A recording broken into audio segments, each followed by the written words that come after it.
Hey everyone! Before we get into this story, make sure to subscribe to my channel.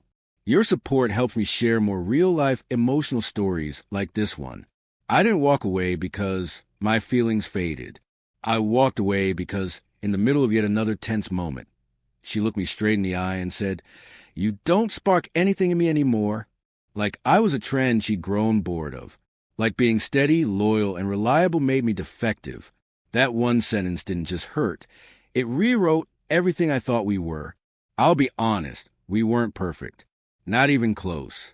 We had long stretches of silence, evenings where we barely spoke more than a few words. I knew the fire wasn't blazing the way it once did, but I assumed that was normal. That long-term love changes, that comfort replaces adrenaline, that warmth replaces chaos. Apparently, that wasn't the kind of love she wanted anymore. That evening started like hundreds before it. Quiet living room, tired faces.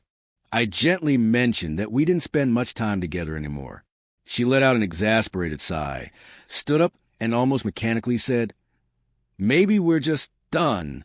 I don't feel anything with you now. You don't excite me." She said it as casually as someone reading a menu. No hesitation, no emotion. I froze. I couldn't tell what cut deeper, the words themselves or the ease with which she delivered them. I didn't yell. I didn't argue. I didn't try to convince her. I simply got up, walked to the bedroom, packed a bag, and headed for the door. She didn't follow. She didn't ask me to wait. Not a word. Part of me had silently hoped she'd fight, but her silence answered everything. So I left. And yes, it shattered me. Not because it was unexpected. Deep down, I'd known we'd been sliding for a while, but because it forced me to admit that I had been clinging to someone who had already drifted away. The days after were brutal. It's surreal how loud quiet can feel when you're alone in a new place. Her words looped endlessly in my head. "You don't excite me." I heard them in the mornings making coffee, in the empty space beside me at night, while scrolling my phone with no one to message goodnight. I started blaming myself. Maybe I had become dull, predictable. Maybe love really does expire. People offer the usual cliches. You deserve better. She'll regret it. Time heals. But none of those words mattered at 2 a.m., lying awake, replaying the slow crumble of our relationship. Pain, strange as it is, either consumes you or reshapes you. Mine began reshaping me. I stopped searching for explanations. I stopped dissecting every shared moment. One morning, I made breakfast and realized it didn't feel empty anymore. I started exercising again, not to prove anything, just to feel human. I laughed with friends, went on dates that went nowhere but reminded me I was alive, and slowly learned that healing doesn't arrive with a bang. It shows up quietly, sleeping through the night, not checking her social media, hearing our song, and finally breathing normally. Then 9 months later, she reached out with simple, "Hey, can we talk?" It hit like a punch. I didn't feel excitement or anger, just curiosity.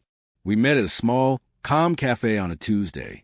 She looked different, not drastically, just tired. She smiled when she saw me.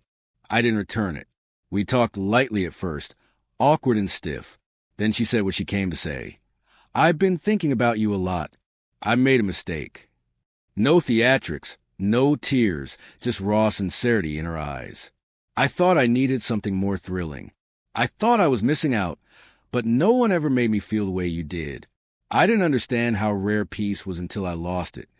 Part of me wanted to say, "You realize this now?" But I just listened. Then she asked, "Do you think we could try again?" 9 months earlier, I would have said yes without hesitation. I would have taken it as real and given us another chance. But not now, not after everything I had learned. Love isn't enough when it isn't valued.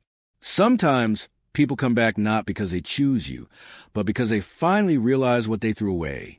I had changed. I wasn't the man she walked away from. I met her eyes, gave a gentle smile, and said, "I don't hate you. I really do wish you find what you're searching for, but I'm not someone you return to when excitement wears off." She nodded slowly. She understood. No tears, no hugs. Just a quiet farewell, one that felt like closure instead of heartbreak. I didn't leave because I stopped loving her. I left because I realized I deserved to be chosen fully, willingly, not tolerated in moments of boredom. So no, I didn't take her back. Not out of spite, but because peace isn't dull. Peace is precious, and now it belongs to me. If anyone has ever made you feel not enough, if someone only appreciated you once you were gone, remember, you're not boring. You're not lacking. You're simply choosing yourself at last. Please help me reach 1,000 subscribers.